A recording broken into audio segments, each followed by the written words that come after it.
Aircel presents Sunday Funday! Yay!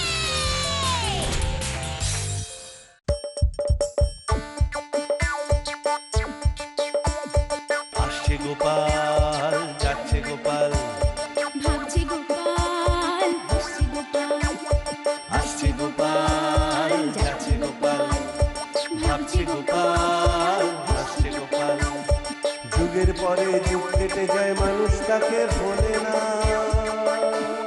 যুগের পরে যুগ কেটে যায় মানুষ তাকে ভোলে না চলে না রে চলে না রে চলে না রে চলে না চলে না রে চলে না রে কাকে ছাড়া চলে না কে সে পরিচয় কি তার?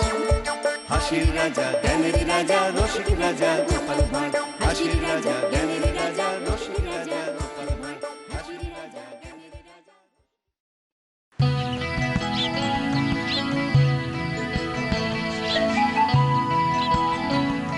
মহারাজ, আরে মন্ত্রীজি, এসো এসো এসো। তা বলো, কি খবর?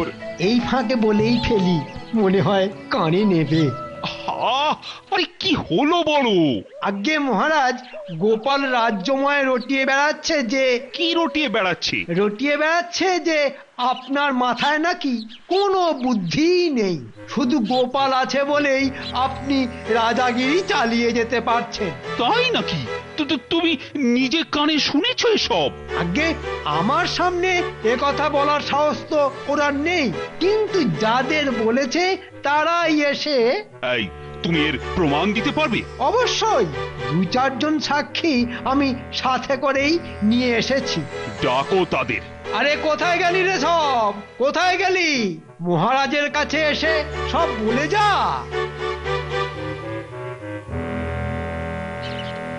বলো বলো বলো, গোপাল কি রটিয়ে বেড়াচ্ছে বলো দেখি। কি আর বলবো মহারাজ, সে ভারী মন্দ কথা।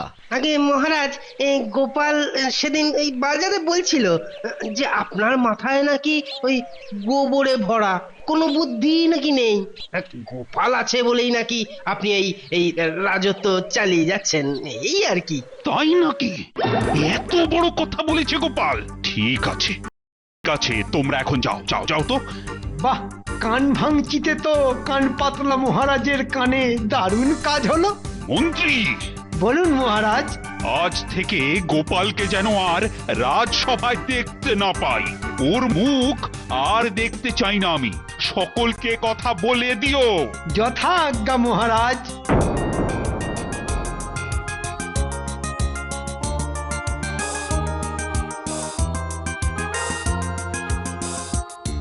আরে কি হলো? এই তো ভাত টাত খেয়ে রাজসভায় গেলে, তা এর মধ্যে ফিরে এলে যে বড়। আজ থেকে রাজসভায় ঢোকা আমার বন্ধ হয়ে গেছে। মহারাজ আর আমার মুখদর্শন করতে চান না। উমা, সে কি কথা গো? কেন? সে আমি কি করে বলবো? তা মহারাজ কি নিজের মুখে তোমায় এ কথা বলেছেন? বলি, নিজের মুখে বললে তো আর এতটা গায়ে লাগতো না আমার।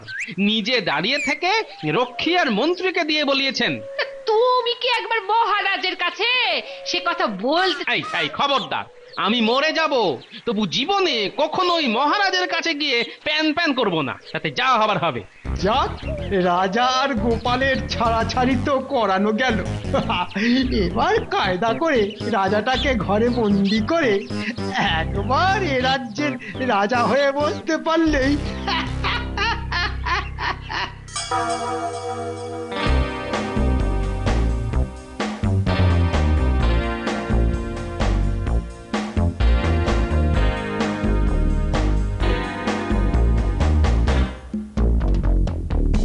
বাঁচান সাধু বাবা, আমার রাজ্যের লোকেদের বাঁচান।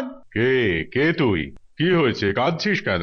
আমার রাজ্যের লোকেদের বাঁচান সাধু বাবা, তাদের জীবন তছনছ হয়ে যাচ্ছে। তা আমি কি করব? তোদের রাজার কাছে যা। আর রাজা, হায় হায়, ওই অত্যাচারী রাজার আদেশেই তো আমাদের এই দশা। রাজার লোকেরা খাজনার জন্য লোকের বাড়ি ঘর জ্বালিয়ে পুড়িয়ে খাক করে দিচ্ছে। আমাদের ছেলে মেয়েদের ধরে নিয়ে যাচ্ছে। বাঁচান সাধু বাবা, সৎ প্রতিবাদী লোকেদের শুলে চড়াচ্ছে। রাজা হয়ে প্রজাদের ওপর এত অনাচার, প্রজাদের জীবন কণ্টকিত করা। আমি অভিশাপ দিচ্ছি, ওই রাজার গায়ে কাঁটা বেরোক। বাঁচান সাধু বাবা, আমাদের বাঁচান। আমার কথা মিথ্যে হয় না। তুই গিয়ে লোকেদের বল, কাল থেকে ওই রাজা ওর পাপের শাস্তি পাবে। যা। আশীর্বাদ করুন সাধু বাবা। আশীর্বাদ করি, কর্মফল ভোগ কর। বুঝলে রানী, কদিন গোপালকে দেখতে না পেয়ে মনটা কেমন খারাপ হয়ে আছে।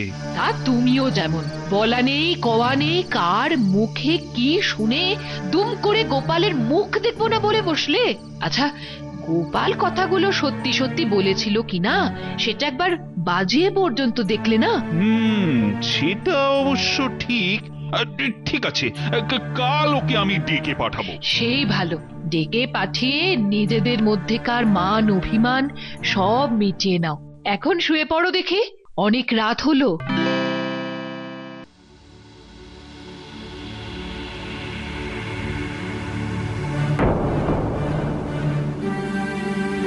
উমা, এ কি হলো গো? এ কি হলো? এ কি হলো? ও রানী, কি হলো আমার? চোখ খুলতে পারছি না কেন? তোমার সারা শরীর, সমস্ত মুখ যে কাঁটায় ভরে গেছে গো, কালো কালো কাঁটা। আমি এক্ষুনি রাজবৈদ্যকে খবর পাঠাচ্ছি, তিনি এসে ওষুধ দিয়ে ঠিক আগের মতো করে দেবেন তোমায়।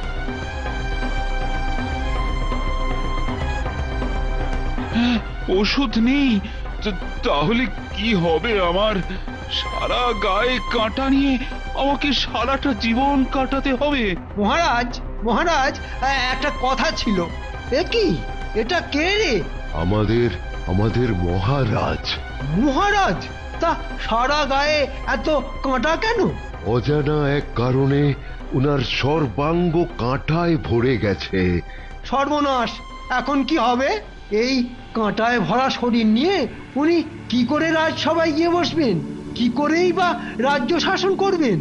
যতদিন না এই শরীর কাঁটা মুক্ত হচ্ছে ততদিন আমি আর লোক সমক্ষে বেরোবো না। গোপালের সাথে মিলেমিশে তুমি না হয় রাজ্য চালাবে। আমি তো এটাই চেয়েছিলাম। এরপর তো গোপালকে তাড়াবো। না না, এ কি বলছেন মহারাজ? আমি বলি কি, এখনই এতটা ভেঙে পড়বেন না। উপায় কিছু একটা হবেই। রাজবৈদ্য, আপনাকে কিছু একটা করতেই হবে। আমি একটা মলম তৈরি করে পাঠিয়ে দিচ্ছি, সেটা সারা গায়ে ভালো করে লাগান। দেখা যাক এতে কিছু উপশম হয় কিনা। তাহলে তাই করুন। চলুন, মলমটা নিয়ে আসার জন্য আমি আপনার সঙ্গে যাচ্ছি। কিচ্ছু চিন্তা করবেন না। আপনার এই বিপদের দিনে কাউকে পাশে না পেলেও আমি কিন্তু আপনার পাশে আছি। শোনো, গোপালকে একবার খবরটা দিও। আমি জানি আমার এই অবস্থার কথা শুনলে সে সব অভিমান ছেড়ে এক বস্ত্রে ছুটে আসবে। সে বেটা খবর পেলে তো ভাববেন না। দরকার হলে তার হাতে পায়ে ধরে আমি তাকে ঠিক নিয়ে আসব। চলুন রাজবৈদ্য।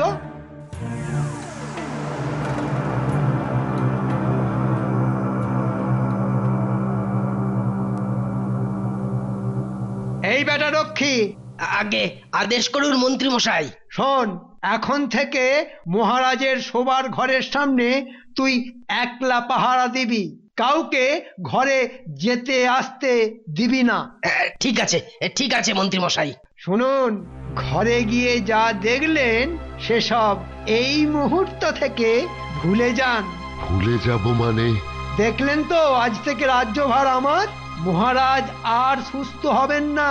তাই মহারাজের আসল খবর কাউকে বলে দিলে আমি কিন্তু আপনাকে প্রাণে মেরে ফেলবো। এই বলে দিলাম। মনে রাখবেন, এখন থেকে আমি এই রাজ্যের রাজা। না না না না না, আমি কাউকে বলবো না, কাউকে না। এখন থেকে আমার মুখে কুলুপ। ওরানি মলম নিয়ে মন্ত্রী কখন আসবে? আসবে আসবে, এক্ষুনি আসবে। আমি ততক্ষণ তোমার সকালের খাবারটা নিয়ে আসি। খাবার আনতে যাবে? তা যাও, তবে রাজবাড়ির কাউকে যেন আমার কথা বলো না। এখন মলমটা এলে বাঁচি। এই তো মহারাজ, এসে গেছি। এখন সারা গায়ে ভালো করে মলমটা লাগিয়ে নিন, পুড়িয়ে গেলে আবার এনে দেব। হ্যাঁ গো মন্ত্রী, গোপালের কাছে গিয়েছিলে? ওর কথা আর মুখে না নাই ভালো মহারাজ। ভাবতে পারেন, হ্যাঁ ভাবতে পারেন, ও এতটাই বেঈমান যে আপনার এই অবস্থার কথা শুনেও কোনো হেলদোল নেই ওর। হ্যাঁ, ও ঠিক আছে, ওর কাছে তাহলে আর যেও না।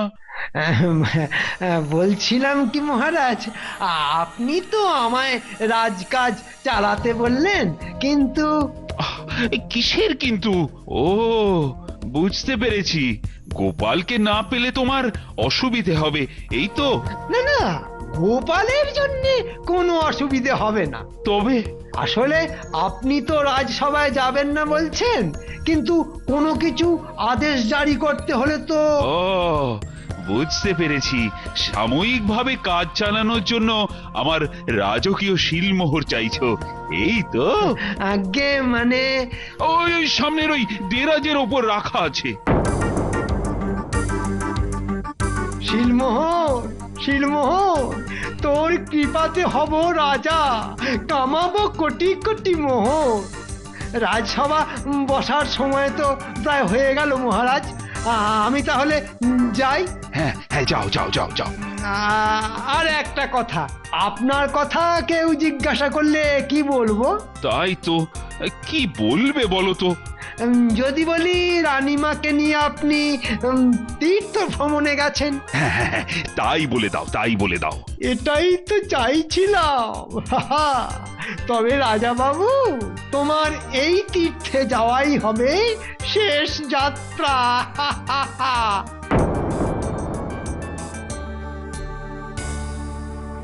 গোপাল, ও গোপাল, গোপাল আছো নাকি? আমি রাজপেয়াদা।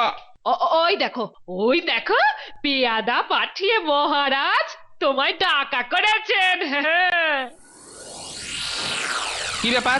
কাল সকালের মধ্যে মহারাজ তোমাকে এই ঘর, এই রাজ্য ছেড়ে মানে চলে যেতে বলেছেন। তার মানে? ওসব মানে ফানে আমি জানি না, আমার কাছে শুধু মহারাজের শিলমোহর লাগানো আদেশপত্র আছে, এই দেখো।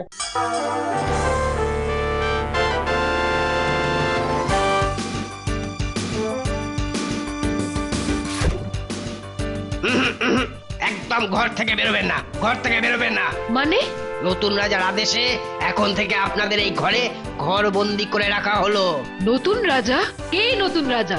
কেন, মন্ত্রী মশাই, যার হাতে ওই রাজকীয় শিলমোহর দিয়ে রাজকার্য পরিচালনা করতে বলেছেন। এক্ষুনি ডাকো তাকে, আজই এর একটা হেস্তনেস্ত করব। কোনো লাভ হবে না, নতুন রাজার আদেশে এই রাজপ্রাসাদে আমরা তিনজন ছাড়া আর কেউ নেই, সকলকে ভাগিয়ে দেওয়া হয়েছে, তাই চেঁচালেও কেউ আসবে না।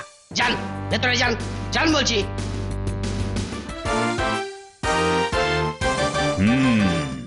এখন বুঝতে পেরেছি ওই শয়তানটার শয়তানি। বুঝতেই যখন পেরেছেন, তখন চুপচাপ বসে থাকুন।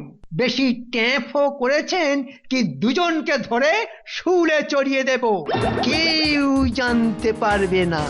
মন্ত্রী, তুমি এতটা নীচ?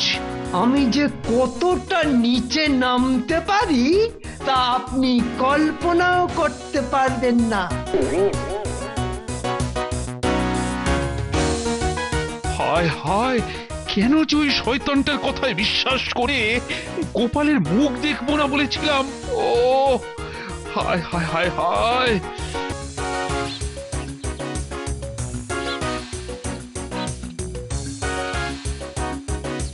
ওই দেখো, গোপাল দাদু। কিরে তোরা, গন্ধ শুকে শুকে ঠিক চলে এসেছিস।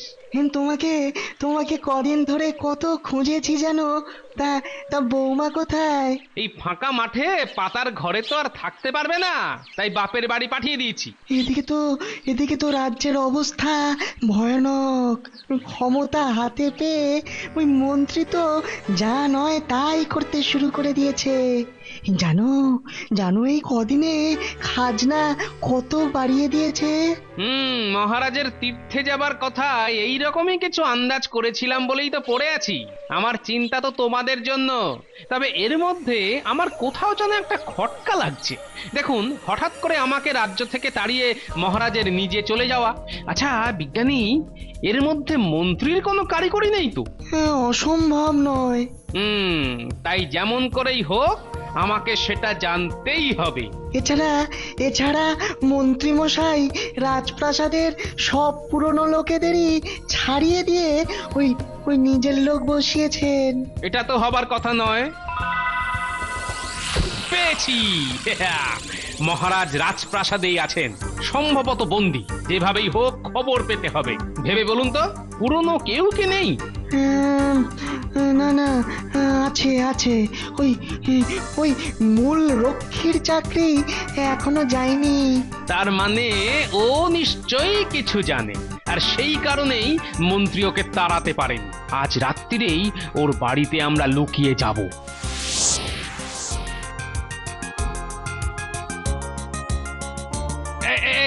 এই রক্ষী, শোনো তো একবার এদিকে শোনো। এই বলেছে গোপাল দাদা, তুমি এখানে? কথার উত্তর না দিলে?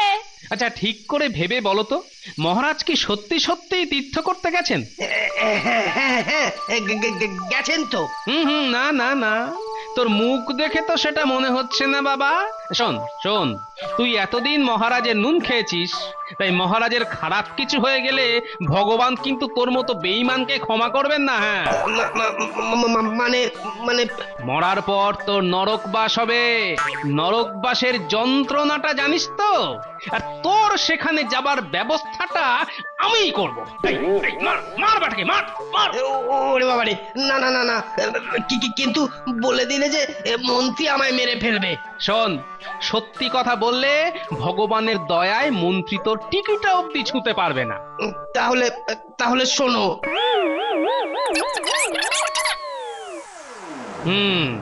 বুঝতে পেরেছি, যা ভেবেছিলাম তাই। যা তুই এখন যা।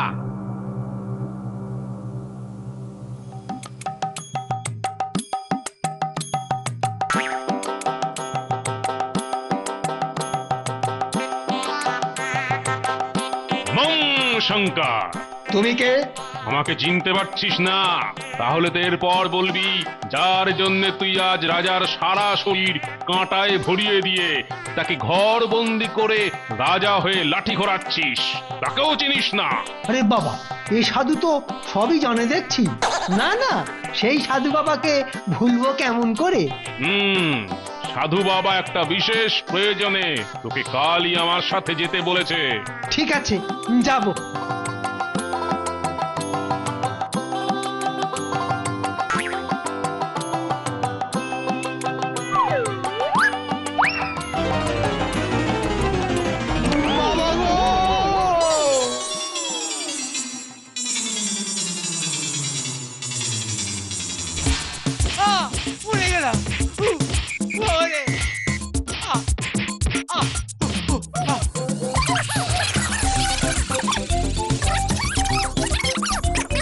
ঠিকানা জানা হয়ে গেছে, আমি চললাম।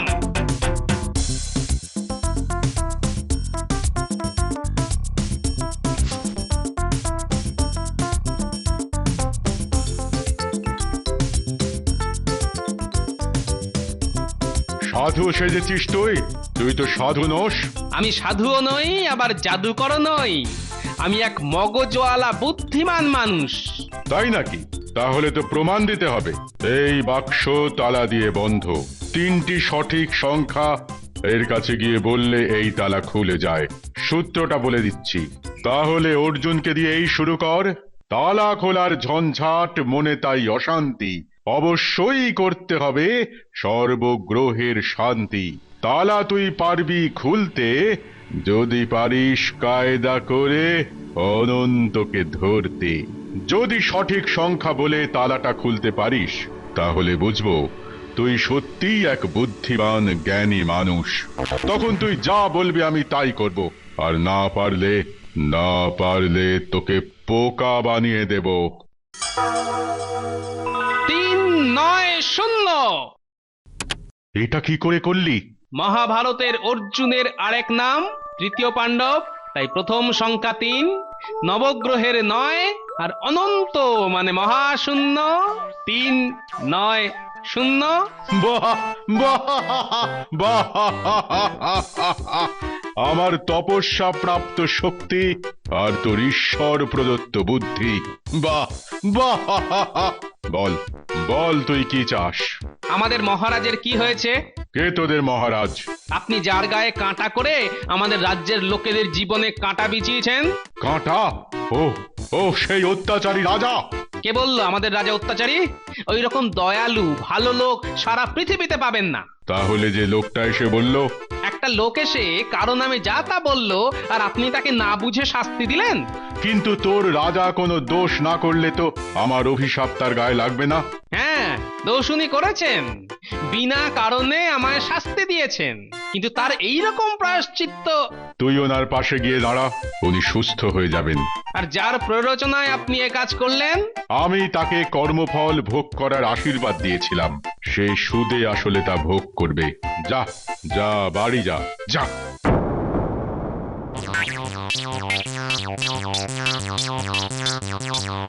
ওরে বাবা, ওরে বাবা রে, সারা শরীরে যে কাঁটায় ভরে গেল রে। ওরে বাবা তোমার রে। সব কারিকুরি শেষ মন্ত্রী ষড়যন্ত্রী মশাই। চলো এবার মহারাজের কাছে চলো। মহারাজ, আমি এসে গেছি মহারাজ। রানী, রানী দেখো দেখো, গোপাল দেখো, আমার শরীর থেকে সব কাঁটা চলে গেছে। আমি আবার আগের মতো হয়ে গেছি, আবার আগের মতো। তাহলে বুঝলেন তো মহারাজ মন্ত্রী মশাইয়ের কীর্তি। আচ্ছা, কি করা যায় বলো তো গোপাল? হতচ্ছাড়াটাকে জবাই করব না শুলে দেব? না না না, এক্ষুনি ওসব করতে যাবেন না। এর জন্য যে কষ্টটা এই কদিনে আপনি পেয়েছেন সেটা এখন একে উপভোগ করতে দিন,